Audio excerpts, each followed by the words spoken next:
Hello, everyone, and welcome back. We're looking at week 14, day 2. We're looking at the area of a plane region, okay? Other terms, this is going to be known as using Riemann sums.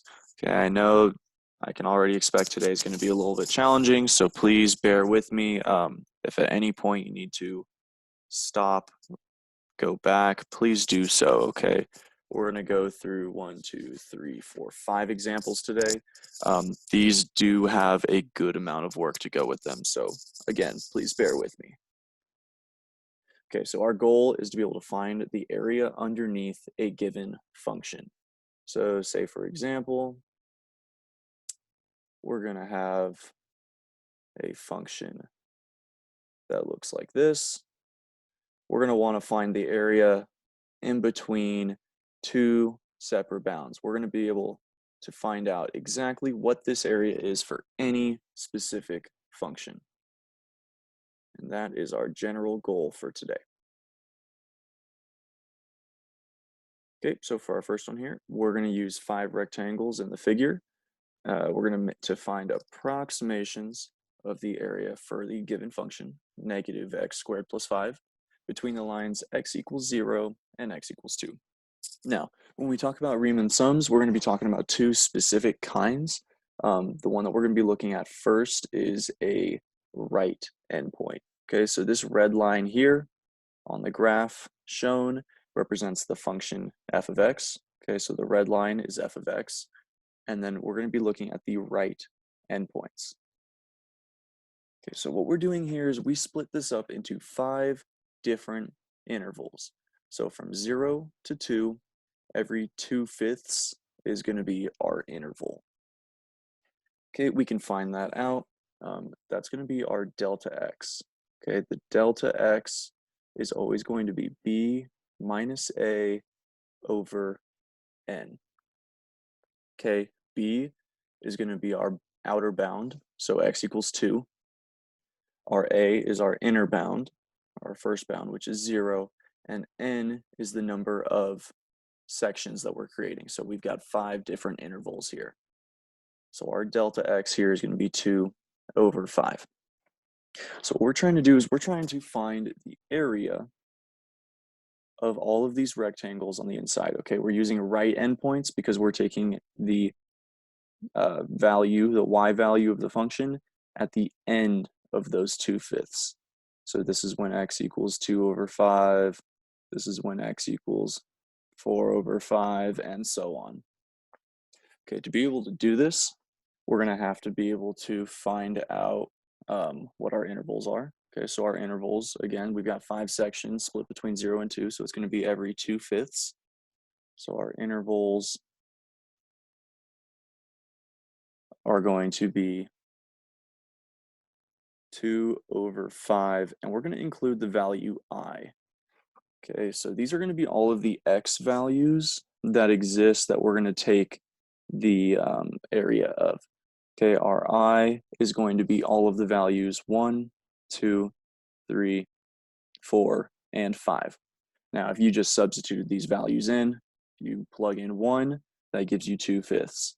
If you plug in 2, that gives you 4/5. 3 will give you 6/5. 4 will give you 8/5. And 5 will give you 10/5, which is 2. Okay, so that's where all these values of I come from. And again, our delta x is going to be 2 over 5. So anytime that we're trying to find a summation of a function, okay, so we're going to go ahead and have a general formula. So our sum of the area is always going to be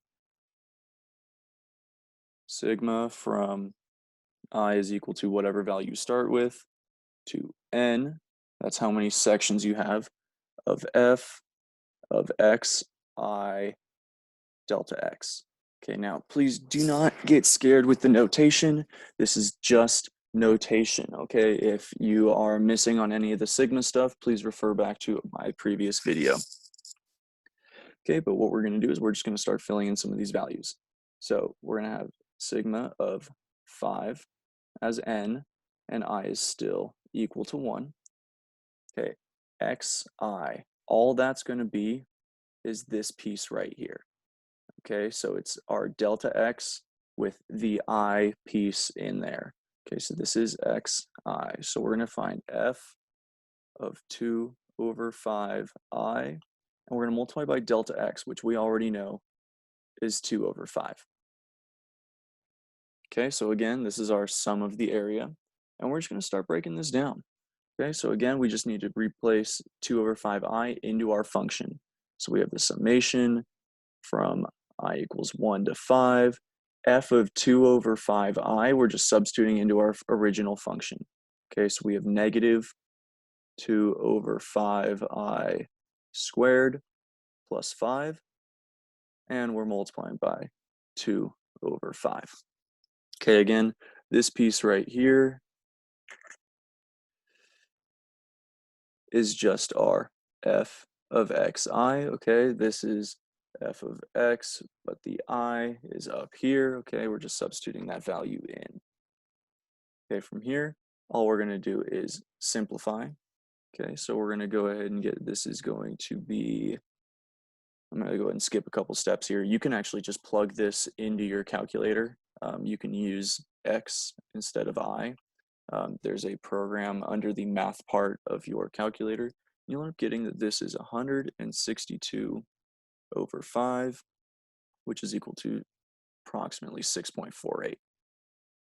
Okay, so the area of all of these rectangles, if you had found the y value for each of those and then multiplied their base times their height, all of these end up being 6.48. Now this is forming with right endpoints. What we're going to look at next is the same exact thing, but you probably guessed it, it's going to be with left endpoints. Okay, so again, we've got the same exact graph.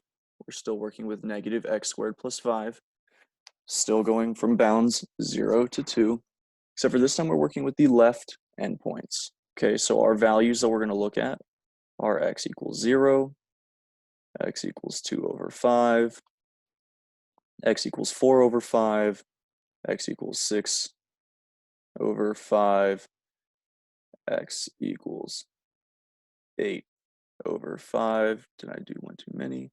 0, 2, 3, 4. Yeah. Okay, so those are where our our 5 x values that we're going to use for the heights. Okay, this is using our left endpoints for each of these. Okay, but the process is still just the same. Okay, so you need to find your delta x. Delta x again is b minus a over n.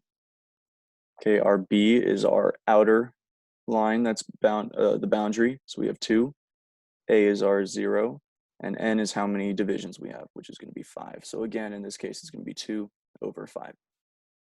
Now the only difference here is that our intervals are going to be a little bit different. Okay, so our intervals on the last one were just 2 over 5i.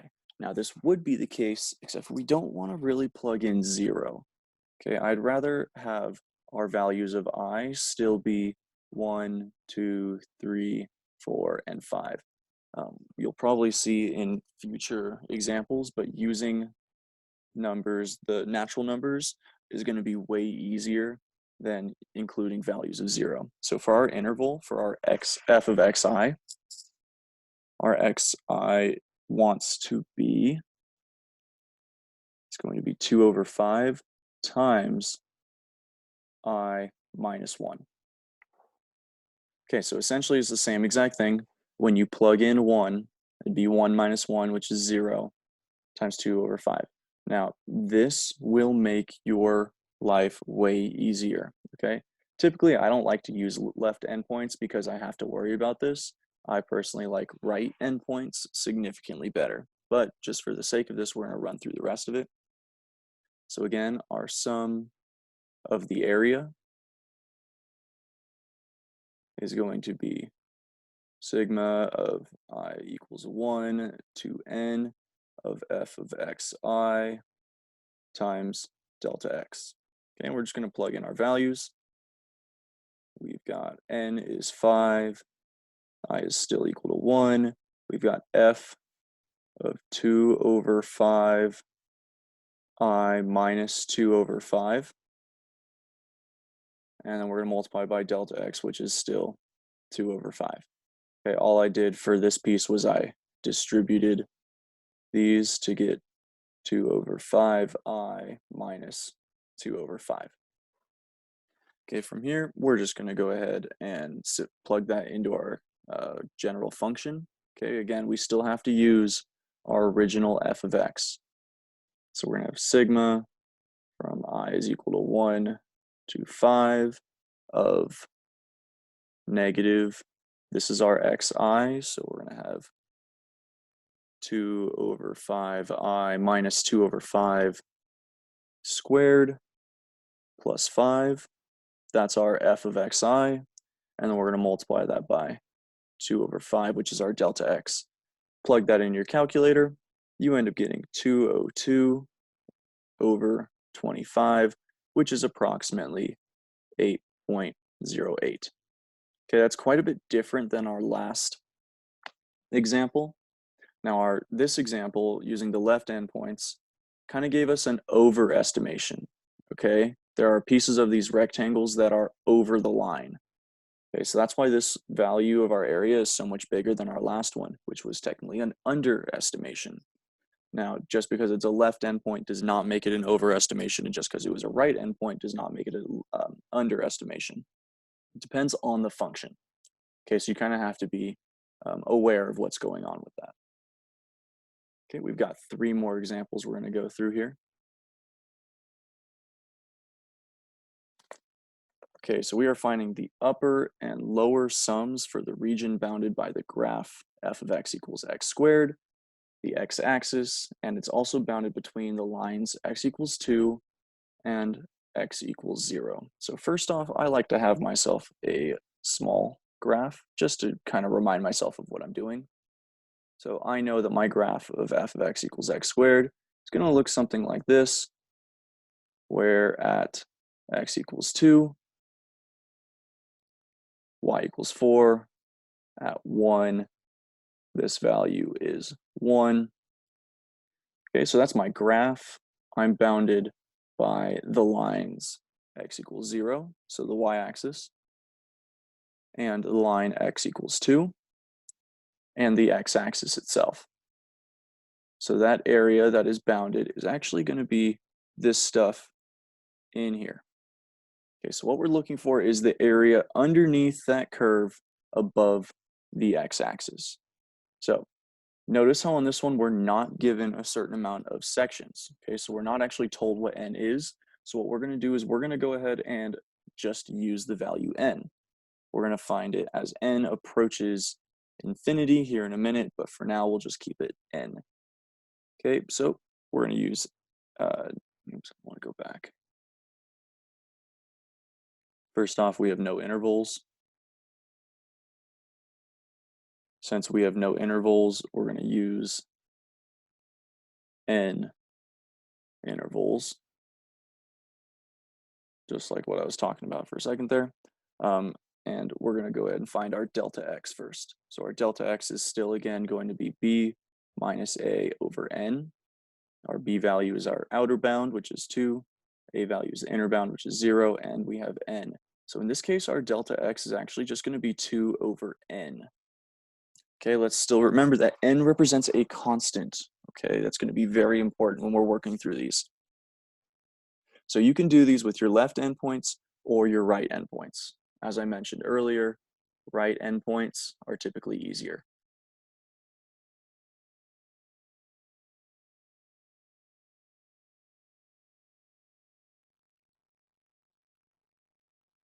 Okay, right endpoints are typically easier. You're just gonna have to trust me on this one. Okay, so we're gonna go ahead and work with the right endpoints first. We'll go through the left endpoints as well. So for our right endpoints, we're gonna wanna use where our intervals are going to be 2 over n times I, where I is equal to 1, 2, 3, all the way until n. Okay, so we don't actually know how many subdivisions there are. We're just going to let it continue to go to n. Again, we're going to use our general formula for finding a summation. We're going to have I is equal to 1 to start off. It's going to go to n. We have f of xi times delta x, and we're just going to start plugging in these values. Okay, so we're going to have summation I equals 1 to n of f of 2 over n I times 2 over n. And we're going to replace f of 2 over ni with our function. So we have summation of I is equal to 1 to n of x squared, which would be 2 over n I squared times 2 over n. And from here, I'm just going to go ahead and simplify. So I now have the summation from I equals 1 to n. This piece right here simplifies to be 8 over n cubed times I squared. And from yesterday, we talked about how a constant, which n is, can be pulled out in front of our summation. Okay, so this is now going to be equal to the summation of, we've got 8 over n cubed in front. I is going to be equal to 1 to n of I squared. And if we remember from yesterday, this is one of our special properties that we can kind of just skip through. So this is going to be now equal to 8 over n cubed plus 4 over n plus 4 over 3n squared when you simplify. Okay, again, this piece right here is going to be equal to n times n plus 1 times 2n plus 1 all over 6. And when you simplify all that, this is what you get here. Okay, so no matter what subdivision you choose, this will be the area underneath that curve. Okay, you can do the same for your left-hand endpoints. Let's run through that real quick. Different color. Okay, so for our left endpoints, same kind of thing. We're going to use delta x as 2 over 5. The only thing is, though, our interval is going to be a little different. Our interval in this case is going to be 2 over n times I minus 1. Okay, so that is our interval, and we're going to have I is going to be 1, 2, 3, all the way until our value of n. Our sum is going to be sigma of I is equal to 1 to n, f of 2 over n times I minus 1, and then going to be multiplied by delta x, which is 2 over 5. Okay, so all I did was the same exact formula that I used right there, except for I'm using this as my xi, and then I have my delta x right here. Okay, so that's where all those values come from. Now we're just going to go ahead and start working way through. Okay, so we've got our sigma from I is equal to 1 of n. We're going to use the function x squared. So we have 2 over n times I minus 1 squared times 2 over 5. Now, when we work our way through this, this is going to be, we're going to go ahead and just simplify this stuff. So we have sigma of I is equal to 1 to n. We're going to have, I'm going to skip a couple steps here. You can work it out. 8 over n cubed times I squared minus 2i plus 1. Again, this right here is a constant, so pull it out. We're going to have 8 over n cubed times our summations. Again, from our rules yesterday, there's subtraction and addition. We're going to create separate sigmas for each of these. Okay, so we have I equals 1 to n of I squared minus, I'm going to pull the constant out, 2 times sigma of I equals 1 of n times I pulled that 2 out there, and then plus sigma I is equal to 1 to n of just 1. Okay, so this can get a little bit more complicated, but it still definitely works out. When you simplify all of this, all of these pieces are the special summation formulas that we talked about yesterday. You end up getting 8 over 3 minus 4 over n plus 4 over 3n squared. Sorry, I made a mistake on the last one. This is not 8 over n cubed. This is supposed to be 8 over 3. There we go. So as you can see, the left and the right endpoints are actually super similar. And we'll see how those relate in a second here. Okay, this is just an example. The next thing is what you're going to be asked to do, though. Okay, so for this next one, we'll be finding the area using the limit definition. Okay, now our limit definition essentially says that our limit as n approaches infinity, so as those subsections get smaller and smaller and smaller and smaller because you have more and more of them, essentially we're making a limit as it approaches infinity. We're going to get to the closest possible answer that we can get that's going to be spot on correct underneath that curve. Okay, so in this case, we're going to find the area of the region bounded by the function f of x equals x cubed. We're going to use the x-axis and then the vertical lines 0 and 1. So just a quick little graph. Our function x cubed looks a little bit something like this. We're going to find from 0 to 1. So we're going to find this area here underneath that curve. To do that, we need a general function. Okay, to be able to find that, our area is going to be equal to our limit as n approaches infinity of our sigma of I equals 1 to n. We're going to use f of xi times delta x. Okay, this is our general formula here. This is a need to know formula. Okay, that is something you have to be able to do. Okay, one of the first things we're going to need to do after we know our formula is find delta x. Okay, delta x is still found the same exact way. B minus a over n. In this case, we're going to have 1 minus 0 over n, which gives us 1 over n.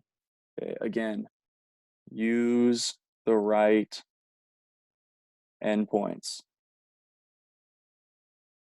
It will make your life way easier.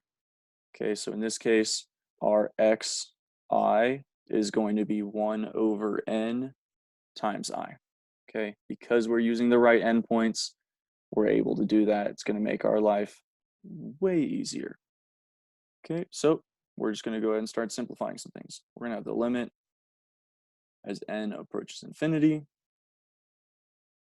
Sigma I is equal to 1 to n, f of 1 over n I times delta x, which is 1 over n. And we're going to simplify again. Limit as n approaches infinity. We use sigma I is equal to 1 n subsections f of 1 over n I. We're using the function f of x equals x cubed, okay? Do not forget that we have to use the original function. So we're going to have 1 over n I cubed, and we're multiplying it by 1 over n. Okay, from here, we're going to go ahead and bring out the constants. Now remember, n is a constant. I know I've already said it a bunch of times. You cannot forget that. So we're still taking the limit as n approaches infinity, but I'm going to pull out our constants. I'm going to have 1 over n to the 4th, and then worry about my sigma there. So I is still to 1, and we've got n subsections, and we're going to have I cubed. Okay, this one is one of our special properties, so we're going to be able to simplify it. We have the limit as n approaches infinity of 1 over n fourth multiplied by, we've got n squared times n plus 1 squared all over 4. Okay, that is what this summation here is equal to. Okay, from here, we just have to start simplifying. Okay, we're going to go ahead and have the limit as n approaches infinity. When you simplify this, you end up getting n to the fourth plus 2n cubed plus n squared all over 4n to the fourth. Okay, and we're going to simplify that again. So we take the limit as n approaches infinity. This breaks down to be 1 over 4 plus 1 over 2n plus 1 over 4n squared. Now, once you plug infinity into these, you get 1 over 4 plus 1 over infinity plus 1 over infinity, which is the same thing as 1 over 4 plus 0, which just leaves us with 1 over 4. So you can say that the area underneath the function x cubed from 0 to 1 is actually exactly 1/4. It's really nice. We're finding this is one of the two major functions of calculus. Okay, the first was to find rate of changes. The second is to find distance traveled of a function. So this function, if some kind of vehicle or any kind of thing took this flight path, it would have covered 1/4 of whatever unit you were using in that from 0 to 1. It's one of the biggest pieces of calculus. Okay, we're going to do one more example.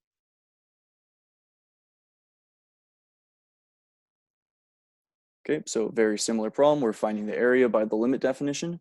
We're going to find the area of the region bounded by f of x equals 4 minus x squared, the x-axis and the vertical lines 1 or x equals 1 and x equals 2. Again, I always recommend drawing. Doesn't have to be a perfect picture, something brief. I know that I start at 4 for a vertical shift and I have negative x squared. So my graph is going to look something like this, and from 1 to 2. So it's going to be the area underneath the curve in between 1 and 2. So that is what we are looking for in this problem.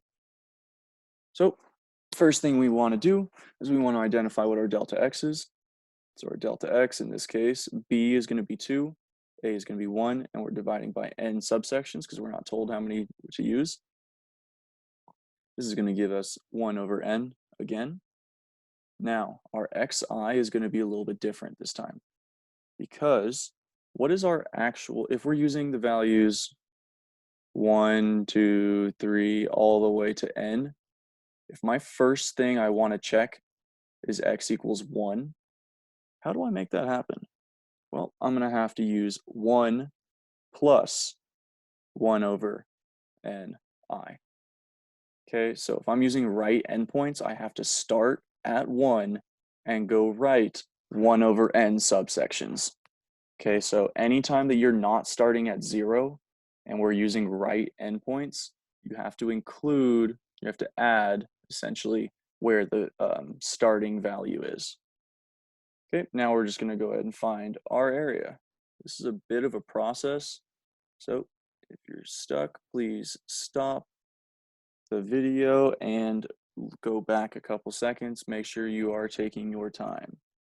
Okay, so our general area here, we're going to have the limit as n approaches infinity of sigma. I is starting at 1. We have n subsections. It's f of xi times delta x. Again, this is a need to know formula. Okay, this will be on your quiz. It will be on your next test. This is a need to know. Okay, we're just going to go ahead and start plugging some things in. So this limit, I'm just going to bring it down every time. Okay, I don't want to keep rewriting it. So I've got sigma I is equal to 1 of n. We're going to have f of 1 plus 1 over n I times delta x, which is 1 over n. We're then going to substitute this into our general function. So we have sigma I is equal to 1 of n. We're going to have 4 minus 1 plus 1 over n I squared times 1 over n. Okay, again, this limit's still coming down. We're going to have, I'm going to go ahead and subtract 4, or I'm going to expand this, so 1 plus 1 over n I squared. I'm going to go ahead and take that 4 minus that, so I have I is equal to 1, we have n. We're going to go ahead and get 3 minus 2 over n I minus I squared over n squared times 1 over n. Okay, this chunk right here is equal to that chunk. I just simplified it. Moving on, I'm going to go ahead and take my constant. This is a nice constant right here. I'm going to bring it to the front so that I now have, use a different color. Okay, so I have 1 over n from I is equal to 1 of n. And I'm going to break these up into 3 different summations. So I have 3.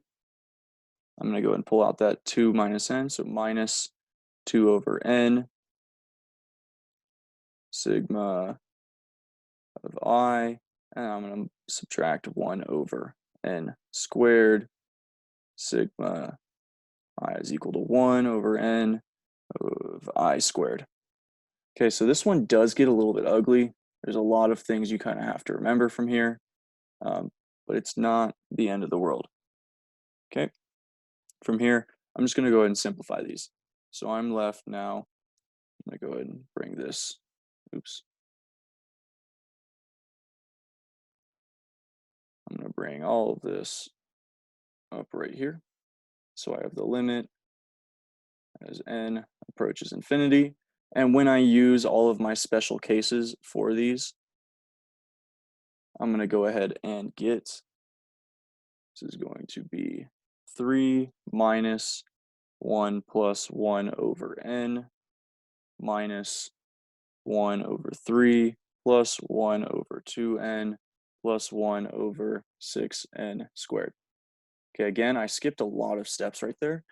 It was all of the special summation properties that we talked about yesterday. Okay, please refer back to those. I asked you to write them down. For this section of the unit, you are pretty much going to need those every single time. Okay, from here, we're going to go ahead and take the limit as n approaches infinity. We're going to have 3 minus 1 over 3. When you simplify all these things, actually, we already used the limit. Okay, so the limit was already put in, so infinity was introduced there, there, and there. You end up with 3 minus 1 minus 1/3, which leaves you with 5 over 3. Okay, so the area underneath the function 4 minus x squared from 1 to 2 is 5 over 3. Okay, again, I know this can be a little complicated. I'll be having office hours on Thursday at 10 a.m. Please, please, please come and ask questions. If you're not getting this, please do the practice problems. Hope you all have a lovely rest of your day.